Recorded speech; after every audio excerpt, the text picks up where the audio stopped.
ils sont que poser donc, une question ou des questions. Je crois qu'on a encore quelques minutes. On a encore 20 minutes. Si quelqu'un a une question à poser, c'est le moment.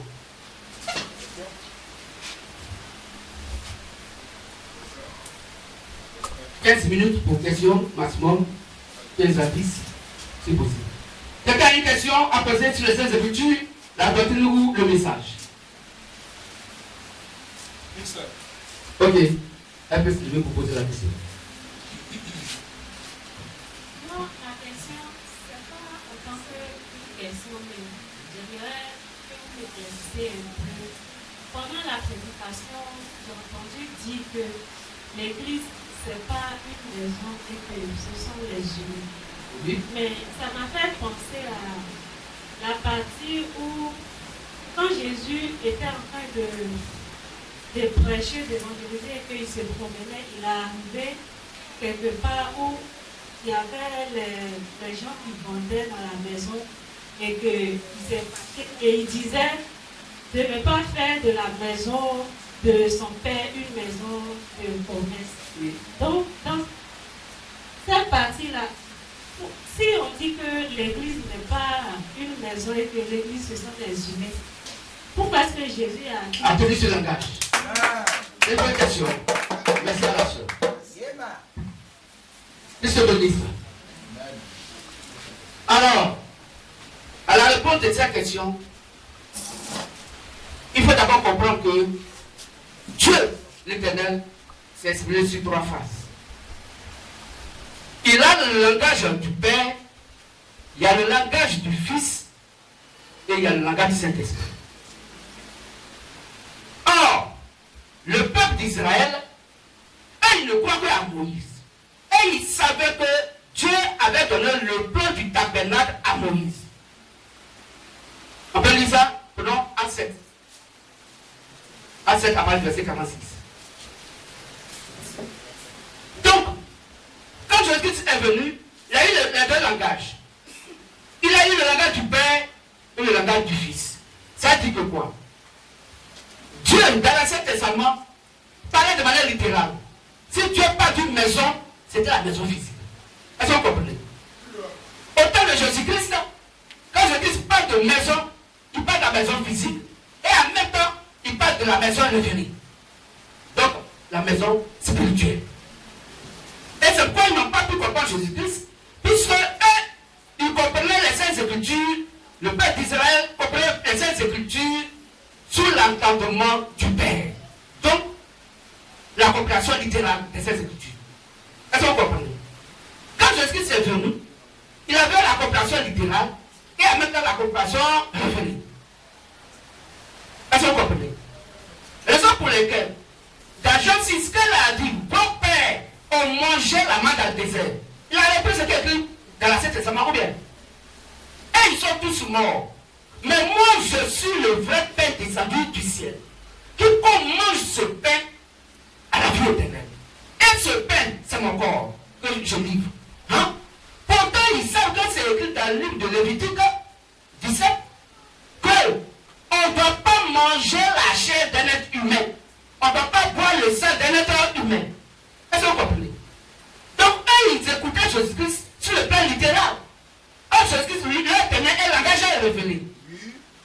Pour dire que le pain dont il parle, c'est son bon corps. Or, son corps, c'est quoi? La parole. Il va me définir ça dans Matthieu 4, 4.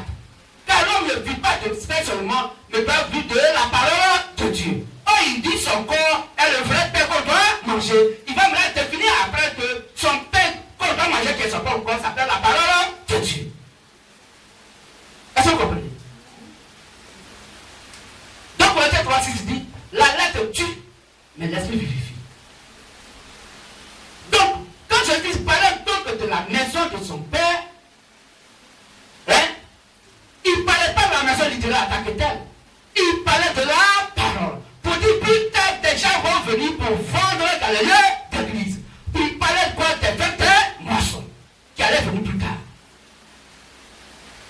Où les gens dans les lieux de prière vont dire, petite bougie de terre qu'on achète 50 francs à la boutique, aujourd'hui c'est fait des moissons de Dieu, alors la bougie coûte 50 000 pour aller au paradis. Et des gens vont acheter ça et ils achètent ça. C'est ce que Jésus a prévu. Pour dire que la maison de mon père n'est pas un lieu de vente. L'église n'est pas un lieu de vente. Aussi, nous sommes rassemblés, nous formons l'église de Christ. Quand chacun est nous, quand le monde du corps ici de Christ est l'église aussi. Est-ce qu'on comprend mieux? Pour le corps humain vivant est l'église. Sur le deux côtés, on s'appelle verset 2 à 3, toute l'assemblée s'appelle l'église. Quand Jésus s'est placé à Christ comme une vierge. L'église. Mais c'est plusieurs églises qui étaient là en tant que des êtres humains qui sont rassemblés, qui forment un seul corps, l'épouse, le corps de Christ. Est-ce que vous comprenez un peu? Dans la maison dont Jésus parlait, c'était parce qu'il était d'accord que c'est la maison physique. Non. Pourquoi? Parce que lui-même, il sait que lui-même, il n'habite pas dans une maison faite de main. Donc, on va dire ça. Acte 7:46, le verset 52. Rapidement, pour elle. Acte 7, à partir du verset 46 au verset 52. Et le frère va prendre. Prends. Acte 17, 24. Et je lis. Acte 7, à partir du verset 46. Ok. Et voilà la soeur. David trouva grâce devant Dieu.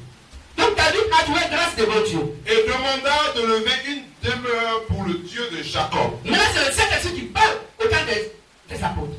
Parce que David a des apôtres.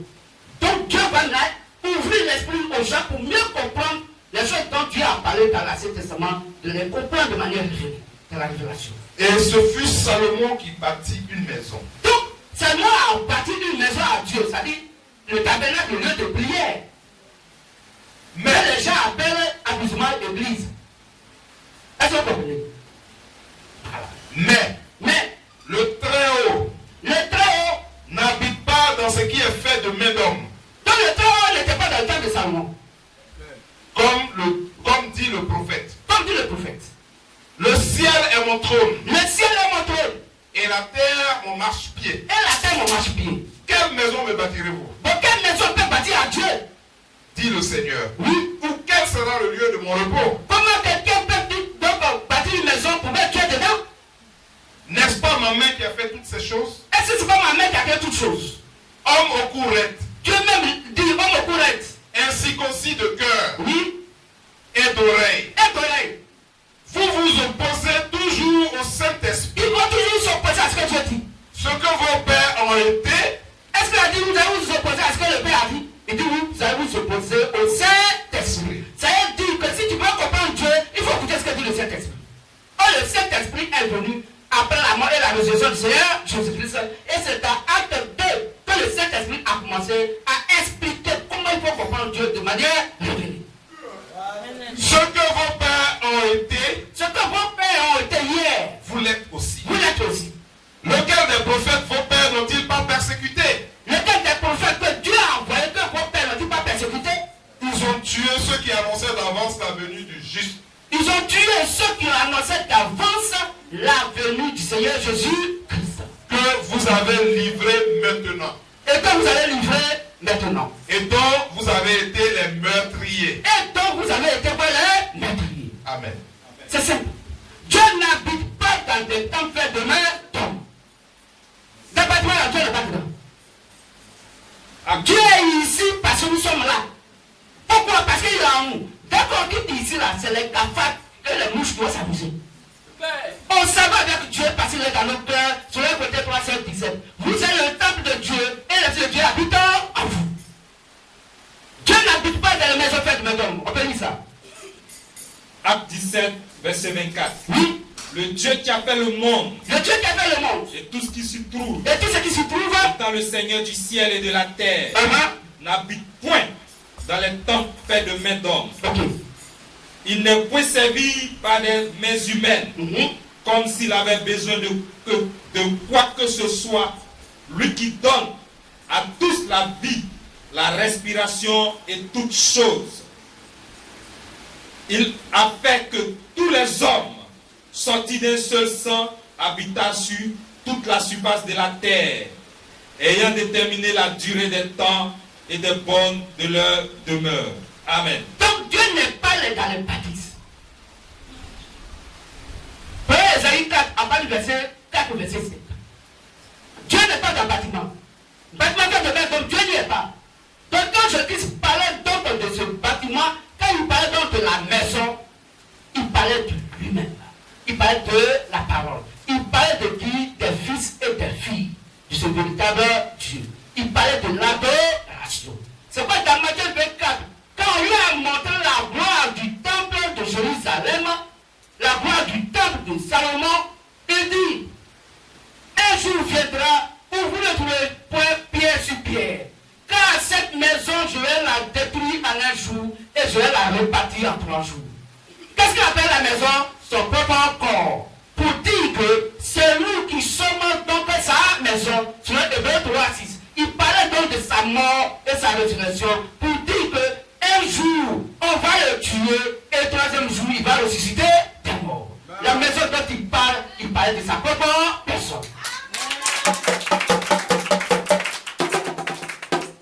Vous comprenez? C'est pourquoi il ne faut pas comprendre la Bible de manière littérale. Non. Quand nous sommes au temps du Saint-Esprit, il faut comprendre en majorité de manière spirituelle. Et il y a des versets bibliques qui vont expliquer d'autres versets bibliques. On peut lire? Oui. Ésaïe 4, verset Oui. 4 à 6. Après que le Seigneur aura lavé les ordures des filles de Sion, Oui. et purifié Jérusalem du sang qui est au milieu d'elle, par le souffle de la justice et par le souffle de la destruction. Ok. L'Éternel établira L'Éternel établira sur toute l'étendue de la montagne de Sion sur toute l'étendue de la montagne de Sion et sur ses lieux d'assemblée et sur ces lieux d'assemblée une nuée fumante pendant le jour une nuée fumante pendant quoi? Le jour. et un feu de flamme éclatante pendant la nuit. Et un feu de flamme éclatant pendant la nuit. Car tout ce qui est glorieux sera mis à couvert. Tout ce qui est glorieux va être mis à couvert. Oh, c'est sur la chair que la parole descend pour être prêchée au peuple. Il faut que la chair soit mise à couvert. Parce que c'est la partie la plus glorieuse dans tout ce secteur. Voilà pourquoi on rentre dans des bâtiments, ou sous bâche, ou en tout cas, là où on prêche la parole de Dieu, il faut que ça soit d'abord couvert. À cause de quoi? Continue, frère. Il y aura un abri Il va y avoir un abri pour donner de l'ombre pour donner de l'ombre contre la chaleur du jour, contre la chaleur du jour. Voici les raisons pour lesquelles nous sommes dans ce bâtiment. pour servir de refuge et d'asile Oui, contre l'orage et la pluie. pour servir de refuge et d'asile contre l'orage et la pluie. Parce que la pluie ne doit pas tomber sur la chair. La pluie ne doit pas tomber sur vous. Or, la Bible dit que quand la parole de Dieu passe, toute la créature doit faire silence. Donc si nous prêchons là dehors et qu'il pleut sur la chair, l'assemblée est dispersée. Qui va s'asseoir pour écouter la parole? C'est pourquoi la Bible dit qu'on doit être dans un lieu couvert. Pourquoi? À cause du trône. À cause de quoi? La chair. À cause de l'évangile qui doit être prêché. Malheureusement, la religion chrétienne disent que c'est le bâtiment qui est l'église de Dieu. Oh, Dieu est dans son église. C'est Dieu qui va à l'église. Aucun être humain ne va à l'église. Il n'y a que Dieu seul qui va à l'église dans le corps humain vivant. Puisque le corps humain vivant est l'église du Seigneur Jésus-Christ. Et son temple. Le lieu d'adoration de Dieu, c'est le corps de l'être humain, le cœur de l'être humain, car c'est là où va la parole. Selon Romains 10, 17, quand la voix vient, ce qu'on entend, et ce qu'on entend vient donc la parole de Christ. Donc, comment Dieu s'adore? Dieu n'est pas dans le bâtiment là. Il est présent parce que nous sommes présents et qu'il est dans nos cœurs. Dès que nous quittons ici ce bâtiment, qui est l'entreprise du frère, Dieu n'est plus ici. S'il n'est pas là, Dieu n'est pas là. S'il est là, Dieu est là. Si un chrétien est ici, Dieu est présent dans ce lieu. C'est pourquoi il dit là où 2 ou 3 sont assemblés à mon nom, je suis au milieu d'eux. La droite est de l'église catholique, va d'honneur. L'église protestante, l'église ariste. Il dit là où 2 ou 3 sont assemblés à mon nom. Mais s'ils sont assemblés à son nom, alors il faut que le lieu soit couvert. À cause donc de la chaleur du jour, ou bien à cause de la bougie. C'est ce que dit les Saintes Écritures. Car Dieu n'habite pas dans des temples de main. Dieu ne pas dans un bâtiment. La seule chose que tu as bien compris. Ça peut aller? Ok. Quelqu'un a encore une autre question, on a 5 minutes. Une question en 5 minutes pour 3 minutes. Tout à l'heure, notre Dieu va se connecter. On va aller vite parce qu'on a mis 5 minutes. Oui, mon comprend. Ok. C'est laquelle? Vous dites que La Bible dit? la Bible dit que William Branham est le dernier prophète. Oui. Moi, je ne comprends pas. Mais est-ce que vous savez qui est William Branham? Vous avez une fois entendu parler de lui? J'ai entendu comme ça. Comment? J'ai entendu seulement parler Ouais. de Oui, mais vous ne le savez pas, vous ne connaissez pas qui il est. Ok. Donc ça va être une information, on n'a pas trop le temps pour ça, mais tout à l'heure, après le culte, on pourra parler de lui en long et en large. Mais pour information, quand nous lisons Apocalypse 1, verset 11, la Bible nous parle des 7 actes d'église des nations. Où il a envoyé donc 7 prophètes messagers dans chaque acte d'église des nations.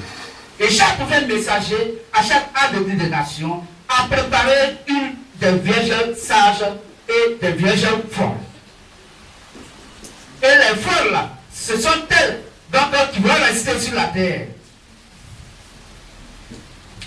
Et les sages donc vont monter dans l'enlèvement. Mais pour ce qui concerne les 6 âges de l'église des nations, où les messagers sont déjà partis, et que sont au 7e âge de l'église des nations, tous ceux qui sont morts en Christ, à ce âge où nous sommes, quand l'enlèvement va avoir lieu selon Ephésiens 4 à verset 13, verset 15, tous ceux qui sont morts en Christ résisteront premièrement, et nous les vivants du temps de la Odyssée, qui sont les vierges sages, nous allons donc ensemble avec eux, donc dans les airs, aller donc retrouver le Seigneur Jésus-Christ. Dans la Bible nous dit que le dernier prophète messager de l'église des nations, selon Apocalypse 1, verset 11, s'appelle William Marion Branham. C'est ce que dit Apocalypse 10, verset 7. Que quand le 7e messager sonnera la trompette, alors le mystère de Dieu sera accompli. Donc nous aurons l'occasion pour t'en parler de long en large, après le culte, puisque tout à l'heure notre Dieu va se connecter, le culte va se connecter pour nous instruire. On a seulement que 3 minutes. Monsieur le ministre? Alors, quelqu'un d'autre a une question? Question? Une question à réponse rapide. Question? Question?